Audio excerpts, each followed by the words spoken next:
नमस्कार, मैं अशोक कुमार पांडे। स्वागत है आपका द क्रेडिबल न्यूज पर। कल जिस तरह से लेबनान के ऊपर अटैक हुआ है, भयानक अटैक है। अभी तक 254 लोगों के मारे जाने की और 1000 से ज्यादा यानी 1165 लोगों के घायल होने की खबर है, जिसमें ढेर सारे बच्चे हैं, औरतें हैं, नॉर्मल लोग हैं, शहरी लोग हैं।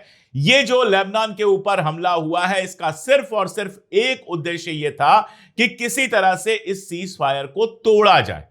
और सिर्फ लेबनान पर हमला नहीं हुआ, एक और हमला हुआ और यह ईरान के अंदर दो इलाकों में हुआ है। सीरी लावान दो इलाके हैं, इन जगहों पर जो ऑयल फैसिलिटीज है इनके ऊपर हमला हुआ और माना यह जा रहा है कि यह हमला यूएई ने किया है। अब आप देखिए, लेबनान के ऊपर हमला करता है इजराइल और इसके पहले वो कह चुका है कि लेबनान इसमें शामिल नहीं है।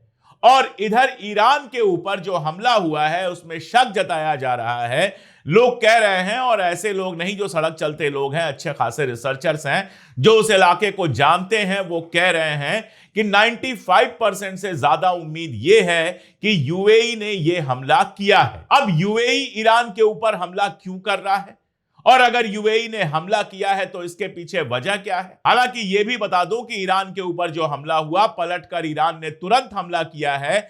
फुजैरा में आग की तस्वीरें आई। फुजैरा में कहीं पर बड़ा इंपैक्ट हुआ है, जहां से आग तेजी से निकलती हुई दिखाई दी। अबू धाबी में जो हबशाम इलाका है, बुअसा इलाका है, असब इलाका है, इन सारी जगहों पर ईरान ने हमला किया और बहुत क्लियर कहा कि अगर हमारे ऊपर हमले होते रहेंगे तो हम पलटकर हमला करते रहेंगे। यही नहीं, अगर प्रेस टीवी की रिपोर्ट आप देखें तो प्रेस टीवी, जिसको ईरान का लगभग सेमी ऑफिशियल माना जाता है, प्रेस टीवी का यह कहना है कि कल भी हमले हुए हैं और आज भी हम पूरी तरह से तैयार हैं। अगर सीज फायर में जरा सी भी गड़बड़ी हुई तो हम हमला करेंगे। तो यह तो हुआ ईरान का मामला, लेकिन अभी लेबनान का मामला समझना जरूरी है।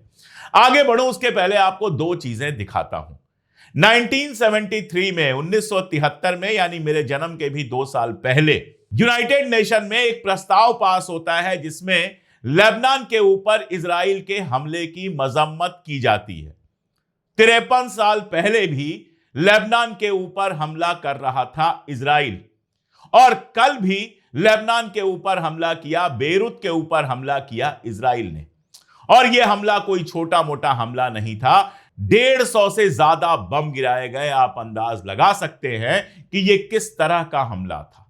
जो वीडियोस आए उसमें रेस्टोरेंट दिखे जिनके ऊपर बम गिरा है, पूरी की पूरी रेजिडेंशियल बिल्डिंग, अपार्टमेंट जिसमें अलग अलग फ्लैट्स में लोग रहते थे, जिनमें मासूम बच्चे और औरतें थीं, वहां पर बम गिराए गए और कहा गया कि हिजबुल्लाह के ठिकानों पर बम गिराया। अब मैं आपको यह बताता हूं कि नेतन्याहू ने लिखी है अपनी एक जीवनी, अपनी जिंदगी की कहानी लिखी है। और उसमें एक जगह वो लिखता है कि जब ईरान के साथ ओबामा ने JCPOA समझौता कर लिया, यह न्यूक्लियर को लेकर समझौता था, जिसके बाद ईरान के कई सारे फ्रीज एसेट खोल दिए गए थे, कई सारे सैंक्शंस में रिलीफ दे दी गई थी। तो नेतन्याहू लिखता है कि इसको देखकर मुझे बहुत ज्यादा गुस्सा आया और मैंने यह तय कर लिया कि किसी भी तरह से इस समझौते को तोड़ना है। यानी जब भी सीज फायर होता है, जब भी मिडिल ईस्ट में कोई भी ईरान के साथ या लेबनान के साथ अमेरिका का समझौता होता है, तो नेतन्याहू अपनी जान लगा देता है कि किसी तरह से समझौता टूट जाए और जंग जारी रहे। आप सोचिए, लेबनान पे जो हमला हुआ था उसके बारे में बेल्जियम के विदेश मंत्री ने लिखा है। उनका नाम है मैक्सिम प्रीवोट। मैक्सिम प्रीवोट जहां पर थे, अपनी एम्बेसी में जहां पर थे, उसके बहुत करीब बम गिरा था। और उनका यह कहना है कि इस बमबारी के पहले किसी तरह की चेतावनी नहीं दी गई थी, जगह खाली करने के लिए नहीं कहा गया था। और उन्होंने कहा कि मैं बस बाल बाल बच गया, वरना यह भी हो सकता था कि नेतन्याहू के बम से बेल्जियम के विदेश मंत्री मारे जाते। जो international council of red cross है, उसने भी बहुत साफ साफ कहा कि बेरूत के अंदर जो हमला हुआ है, इस हमले के पहले कोई चेतावनी नहीं दी गई और नागरिक इलाकों पे यानी रिहायशी इलाकों पर यह हमला हुआ है। यह रेड क्रॉस की इंटरनेशनल काउंसिल कह रही है। और आप देखिए, सारी दुनिया खामोश बैठी हुई है, खामोश नहीं बैठी हुई है। बयानात आ रहे हैं। बयान मैंने आपको बताया 1973 में भी आ रहे थे और बयानात आज भी आ रहे हैं। मैक्रॉन का बयान आया, पेड्रो सांचेज का बयान आया और भी कई जगहों से बयान आया, लेकिन इतनी हिम्मत किसी की नहीं है कि इजराइल के ऊपर सैंक्शन लगाए या फिर उस यूनाइटेड नेशन से इजराइल को निकाल कर बाहर कर दे, जिसकी कोई भी बात इजराइल नहीं सुनता है। अक्सर एक डायलॉग आपने सुना होगा, Israel has a right to exist. Israel को एग्जिस्ट करने का राइट है। यहां आपको शायद यह बात नहीं पता होगी कि दुनिया का इकलौता देश इजराइल है जिसने अपनी सीमाओं के बारे में, अपनी बाउंड्रीज के बारे में कुछ नहीं बताया है, जो कभी भी यह नहीं बताता है कि क्या क्या इलाके हमारी बाउंड्री में हैं, क्योंकि यूनाइटेड नेशन ने जो उसकी बाउंड्री बनाई थी उसको तो वो कब का क्रॉस कर चुका है। कहीं लिटनी रिवर में घुसा हुआ है, कहीं गोलन हाइट्स पे घुसा हुआ है, कहीं कहीं घुसा हुआ है, दूसरों के मुल्कों पर कब्जा कर करके उसके अंदर घुस घुस के इजराइल का जो एग्जिस्टेंस है उसको एग्जिस्ट करने का कोई राइट नहीं है। हिंदुस्तान को एग्जिस्ट करने का राइट है, लेकिन अपनी बाउंड्रीज में। हिंदुस्तान को यह हक नहीं है कि अगल बगल के मुल्कों में घुस जाए। पाकिस्तान को यह हक नहीं है, यहां तक कि अमेरिका को यह हक नहीं है, तो इजराइल को यह हक क्यों होना चाहिए? लेकिन है। सारी दुनिया इस एक लॉजिक पे चुप हो जाती है, लेकिन अब वो वक्त आ गया है जब इस लॉजिक पर चुप होना बंद करना पड़ेगा। जो केंट आपको याद होगा, अमेरिका के काउंटर इंटेलिजेंस का चीफ था, मागा से था और किसी जमाने में ट्रंप का बहुत करीबी था, उसने इस्तीफा दे दिया था। उसका कल एक बयान आया और बहुत बड़ा और बहुत जरूरी बयान आया। उसने ये कहा कि अगर मिडिल ईस्ट में वाकई सीज फायर चाहिए, अगर मिडिल ईस्ट में वाकई शांति चाहिए, तो यूएसए को सबसे पहले इजराइल को काबू में करना होगा। अगर इजराइल को काबू में नहीं करोगे तो वहां पर कभी शांति नहीं होगी, और यही सच है। अगर इजरायली शैतान को काबू में नहीं किया जाएगा तो मिडिल ईस्ट जलेगा। और इस बार ईरान ने बिल्कुल क्लियर कर दिया है कि लेबनान पर कोई समझौता नहीं होगा, लेबनान की बात आपको करनी पड़ेगी। और देखिए कितने बड़े झूठे हैं। ट्रंप ने एक पत्रकार से बातचीत में यह कहा कि लेबनान तो इस समझौते में शामिल नहीं था। जेडी वांस ने कहा कि लेबनान तो इस समझौते में शामिल नहीं था। व्हाइट हाउस की प्रवक्ता ने कहा कि लेबनान तो इस समझौते में शामिल नहीं था। और आप देखिए कि पाकिस्तान के प्रधानमंत्री जनाब शहबाज शरीफ ने जो वो ट्वीट किया था, उस ट्वीट में साफ साफ लेबनान का जिक्र था। साफ साफ ये बात लिखी हुई थी कि लेबनान भी इसमें शामिल है। पाकिस्तान के यूनाइटेड स्टेट्स में जो एम्बेसडर हैं रिजवान जैद शेख साहब, उन्होंने भी बिल्कुल साफ कहा कि लेबनान इस समझौते में शामिल था। और आप देखिए न्यूयॉर्क टाइम्स ये कहता है कि पाकिस्तान के प्रधानमंत्री शहबाज शरीफ ने जो ट्वीट किया, वो ट्वीट पहले से अमेरिका के जानकारी में है। आप अगर देखिए कि जो ट्वीट उन्होंने डिलीट किया या एडिट किया, उसमें ऊपर क्या लिखा था, पाकिस्तान पीएम एक्स ड्राफ्ट, यानी पाकिस्तान के प्रधानमंत्री का ड्राफ्ट। अगर वो पाकिस्तान में तैयार हुआ होता तो draft for the prime minister लिखा होता, उसमें पाकिस्तान का जिक्र नहीं होता। मैंने बरसों सरकारी दफ्तर में काम किया है, मैं जानता हूं। अगर यहां के मान लीजिए कृषि मंत्री का एक ड्राफ्ट कोई सेक्रेटरी लिखता है तो draft letter for the minister of agriculture लिखेगा, the minister of agriculture of India नहीं लिखेगा। The minister of agriculture of India वो लिखेगा जो खुद इंडिया का नहीं होगा, बाहर से जब आएगा। मान लीजिए हमारा ड्राफ्ट अमेरिका से बन के आएगा, अमेरिका कहेगा कि आपको ये लगाना है, तो वो लिखेगा कि for the prime minister of India. हम तो सिर्फ प्राइम मिनिस्टर कहेंगे, हम सिर्फ प्रधानमंत्री मोदी कहेंगे। अमेरिका में राष्ट्रपति को सिर्फ सीधे प्रेसिडेंट डोनाल्ड ट्रंप कहा जाता है, लेकिन जब वो इंडिया में आएंगे तो उनको प्रेसिडेंट ऑफ यूएसए कहा जाएगा। तो सारा मामला यह है, और यह बात न्यूयॉर्क टाइम्स भी कह रहा है कि यह ड्राफ्ट अमेरिका को पहले से पता था, और बहुत मुमकिन यह है कि अमेरिका ने ही यह ड्राफ्ट लिखकर शहबाज शरीफ को भेजा हो कि आप यह ड्राफ्ट लगा दीजिए। देखिए, मैं यहां पर शहबाज शरीफ का मजाक नहीं उड़ा रहा हूं, डिप्लोमेसी में यह सब होता है, मुझे कोई दिक्कत नहीं है। दिक्कत यह है कि जो ड्राफ्ट आपने खुद लिखा था या फिर छपने से पहले, लगाए जाने से पहले जो ड्राफ्ट आपने खुद देखा था, उसमें लेबनान का जिक्र साफ साफ था। तो अब आप झूठ क्यों बोल रहे हैं और लेबनान को लेकर आप पलट क्यों रहे हैं? पलट तो हर चीज में रहे हैं। जेडी वांस कह रहा है कि 10 पॉइंट जो हमने देखे थे वो अलग थे, 10 पॉइंट जो ईरान ने भेजे थे वो अलग थे, और अमेरिका के अखबार और वेबसाइट ये कह रहे हैं कि डोनाल्ड ट्रंप भीख मांग रहा था पाकिस्तान से कि कैसे भी ईरान से समझौता कराओ, हमको इस जंग को आगे नहीं बढ़ाना है। धमकियां वहां की जनता को दिखाने के लिए और धमकियां खुद को मजबूत दिखाने के लिए की जा रही थी। हकीकत यह थी कि वो हाथ पांव जोड़ रहा था ट्रंप कैसे भी ईरान के साथ समझौता कराओ। और अब यह क्लियर है कि ईरान समझौते के लिए नहीं गया था, ईरान उनके सामने नहीं झुका था, झुका अमेरिका था ईरान के सामने कि किसी भी तरह से समझौता हो।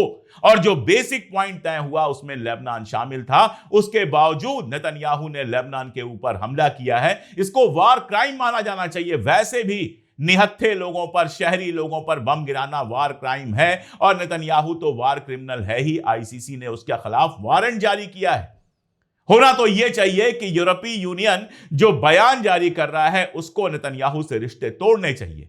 होना तो यह चाहिए कि अमेरिका को नेतन्याहू से रिश्ते तोड़ने चाहिए अगर उसको अपना मुल्क बचाना है। और आज अमेरिका में हालत यह है कि 60% से ज्यादा लोग नेतन्याहू से नफरत करते हैं, 60% से ज्यादा लोग इजराइल के मुखालिफ हो गए हैं। और मैं बताऊं कि अपनी हरकतों से सारी दुनिया में यहूदियों को खतरे में डाल रहा है नेतन्याहू। और अब एक एक करके लोगों के बयान आने शुरू हो गए हैं। मैंने आपको बताया कि मैक्रॉन ने बहुत साफ कहा कि लेबनान को सीज फायर में शामिल होना चाहिए। पेड्रो सांचेज ने बिल्कुल क्लियर कहा कि लेबनान को सीज फायर में शामिल करना चाहिए। और अब यूनाइटेड किंगडम के, इंग्लैंड के जो फॉरेन सेक्रेटरी हैं, उन्होंने भी कहा है कि लेबनान को सीज फायर में शामिल होना चाहिए। पाकिस्तान तो लगातार कह ही रहा है। कतर का एक बयान कल आया जिसमें लेबनान के ऊपर हुए हमले की मजम्मत की गई। अरब मुल्कों को खास तौर पे समझना होगा कि अगर इजराइल को कंट्रोल नहीं किया गया तो आज लेबनान की बारी है, कल को टर्की की बारी आएगी, परसों पता नहीं किसकी बारी आएगी। कतर के ऊपर तो मिसाइल फेंक ही चुका है पहले से इजराइल। यूएई की इजराइल से अपनी दोस्ती है। जहां से मैंने बात शुरू की थी, कल जो हमला हुआ है, जो 2 इलाकों में ईरान के हमला हुआ है, सीरी और लवान फैसिलिटीज में आयल फैसिलिटीज थी और सीज फायर की घोषणा के तुरंत बाद हमला हुआ। अब सवाल यह उठाया जा रहा है कि क्या यूएई इजराइल के साथ इस प्लान में शामिल है कि सीज फायर को कैसे भी खत्म किया जाए। यह तो हम जानते हैं कि इस सीज फायर से यूएई खुश नहीं है। यूएई लगातार पब्लिकली कह रहा था, सऊदी अरबिया की तरह सोर्स से बात नहीं आ रही थी। सऊदी अरबिया के क्राउन प्रिंस ने क्या कहा हम नहीं जानते हैं, क्योंकि जो ये बात कही जा रही थी कि क्राउन प्रिंस कह रहे हैं ईरान पर लगातार हमला करते रहो, यह लगातार सोर्स से आ रहा था। सीधे क्राउन प्रिंस ने कुछ नहीं कहा है या क्राउन प्रिंस के किसी करीबी ने कुछ नहीं कहा है, उनके किसी सलाहकार ने कुछ नहीं कहा है। लेकिन यूएई के तो, चाहे वो अमेरिका में जो उनके राजदूत हैं, एम्बेसडर हैं, चाहे वो हो और या फिर इनके राष्ट्रपति के जो सलाहकार हैं वो हो, इन लोगों ने खुलेआम कहा है कि सीज फायर ऐसे नहीं होना चाहिए। सीज फायर के पहले ईरान की सारी मिसाइल फैसिलिटीज खत्म कर देनी चाहिए, कंट्रोल कर देनी चाहिए, होर्मुज को पूरा का पूरा खुल जाना चाहिए और ईरान टेररिस्ट कंट्री है। यह सारा बयान वहां के जिम्मेदार लोगों ने दिया है। और हमको याद है कि नेतन्याहू ने जब अपना गैंग बनाने की बात की थी, अपना सर्कल बनाने की बात की थी, जो शिया और सुन्नी दोनों तरह के रेडिकलिज्म से लड़ाई लड़ेगा, उनके हिसाब से उससे ज्यादा रेडिकल तो कोई हो ही नहीं सकता है। पता नहीं इस दुनिया में यहूदी रेडिकलिज्म, जिसको जियोनिज्म कहते हैं, उस पर बात क्यों नहीं होती है, क्यों डरते हैं उससे लोग। खैर, जब उसने ये प्लान किया था तो जिन कंट्रीज का नाम लिया था उसमें अरब वर्ड से सिर्फ और सिर्फ यूएई का नाम लिया था। इसके अलावा ग्रीस का नाम लिया था और भारत का नाम लिया हुआ था। मोदी उस समय वहां पर गए हुए थे। तो यूएई तो इजराइल के करीब है, बहुत ज्यादा करीब है, हम सब जानते हैं। इसलिए हो सकता है कि इजराइल के कहने पर यह अटैक हुआ हो। और अगर इजराइल के कहने पर यूएई इस हद तक जाने को तैयार है कि ईरान पर वो सीधा अटैक कर रहा है, तो फिर यूएई का फ्यूचर क्या है यह समझना कोई बहुत मुश्किल काम नहीं है। अगर उनका दिमाग प्रिवेल करेगा तो अगर ये बेवकूफी उन्होंने की है तो कम से कम आगे से ऐसी बेवकूफी ना करेंगे जिससे ईरान से उनका सीधा पंगा हो और ईरान उनके ऊपर सीधा हमला करे। एक बात उनको याद रखना चाहिए कि अगर ऐसा होता है तो बहरीन साथ में आ जाए, इसके अलावा कोई अरब मुल्क डायरेक्ट साथ में नहीं आएगा, सऊदी अरबिया भी नहीं आएगा। यह बात मैं लिख कर दे सकता हूं। अब लेबनान के मुद्दे को ईरान ने इस बार बहुत सीरियसली लिया है। जिनकी बात हो रही है कि पाकिस्तान में जाएंगे ईरान की तरफ से बात करने, जो ईरान की सीनेट के, ईरान की संसद के स्पीकर हैं कालिबाफ साहब, उनका कल एक बयान आया, एक ट्वीट आया और बहुत सीरियस ट्वीट आया। और उस ट्वीट में उन्होंने कहा कि जिन बातों पर सहमति बनी थी, जिन पॉइंट्स पर हमारी रजामंदी हुई थी, उनमें से 3 का पहले ही वायलेशन हो चुका है। और उसकी जो लैंग्वेज थी, एक बार तो मैं डर गया कि कहीं ऐसा तो नहीं कि सीज फायर इसी पॉइंट पर खत्म हो गया। हालांकि ईरान ने उसके बाद रेस्टोरेंट दिखाया है, कोई बड़ा हमला, कोई बड़ी चीज नहीं की है। यूएई ने हमला किया था तो फुजैरा वगैरह पर हमला किया है, लेकिन कोई बड़ा हमला नहीं किया है। हमले हुए हैं और भी अरब कंट्रीज पे हुए हैं, इजराइल के अंदर हमले हुए हैं, लेकिन अभी तक सीज फायर से हम पीछे हट गए ऐसा ईरान ने नहीं कहा। लेकिन ईरान ने यह क्लियर किया कि लेबनान को आपको इसमें शामिल हो करना पड़ेगा। और इसीलिए जो ही लेबनान के हमले की खबर आई, लेबनान के ऊपर हमले की खबर आई, स्ट्रेट ऑफ होर्मुज को दोबारा से पूरी तरह से बंद कर दिया गया। सबके लिए बंद कर दिया गया, दोस्त के दुश्मन के सबके लिए बंद कर दिया गया। स्ट्रेट ऑफ होर्मुज को कहा गया कि जब तक लेबनान को आप शामिल नहीं करेंगे, स्ट्रेट ऑफ होर्मुज पूरी तरह से बंद रहेगा। नंबर 1 ये किया गया। नंबर 2, पूरे ईरान में कल जुलूस निकले हैं। एक जुलूस की तस्वीर मैं देख रहा था, पर्शियन में जो लिखा है, जो लोग पर्शियन जानते हैं वो इसको समझ सकते हैं। लेबनान जाने ईरान लिखा हुआ है, यानी लेबनान ईरान की जान है। इस बार या कभी भी ईरान बिल्कुल मुतमईन है कि हिजबुल्लाह को वो अकेले छोड़ने वाला नहीं। हिजबुल्लाह ने अपने लेवल पर हमले किए हैं और बड़े हमले किए हैं इजराइल में, नॉर्थ इजराइल में। उसके इंपैक्ट्स भी दिखाई दिए हैं, वो सब ठीक है। आप हमला करेंगे तो पलट के भी हमला होगा। लेकिन अगर लेबनान के ऊपर इजराइल लगातार हमले करता रहता है और अमेरिका इससे रुकता नहीं है, क्योंकि अमेरिका झूठ बोल रहा है और झुक गया है, दोनों दिखाई देता है। जो ड्राफ्ट आपके कहने पर पब्लिश होता है, आपके पढ़ने के बाद पब्लिश होता है, जिस ड्राफ्ट के आधार पर डोनाल्ड ट्रंप घोषणा करते हैं सीज फायर की, उस ड्राफ्ट में अगर लेबनान का नाम है तो जेडी वांस बिल्कुल झूठ बोल रहा है कि लेबनान उसमें शामिल नहीं था। बिल्कुल झूठ बोल रहा है डोनाल्ड ट्रंप की उसमें लेबनान शामिल नहीं था। ये इजराइल के प्रेशर में आकर झूठ बोल रहे हैं और ये अब चलेगा नहीं। और खास तौर पे तब जब ईरान आपके सामने झुकने नहीं गया है, आपने झुककर ईरान के सामने समझौता किया है, तो ये चलेगा नहीं। लेबनान को लेकर आपको क्लियर होना होगा। अगर लेबनान के लेकर क्लियर नहीं होते हैं तो मैं साफ बता दूं कि ये सीज फायर चलेगा नहीं। एक और संभावना मुझे दिखाई दे रही, और ये बार बार बहुत प्रेसिंग संभावना मुझे दिखाई दे रही है कि ये हो सकता है कि अमेरिका इजराइल से कहे, भाई तुम्हें जो करना है करते रहो, हम बाहर निकल रहे हैं। यानी अमेरिका ईरान से सीज फायर करके बाहर निकल जाए और ईरान से कह दे, भाई इजराइल को तुम देख लो, हमारे कंट्रोल में नहीं है, हम समझौता कर रहे हैं, इजराइल समझौता कर रहा है कि नहीं कर रहा है हम नहीं जानते, इस समझौते में इजराइल नहीं शामिल है, यह बात अमेरिका कह दे।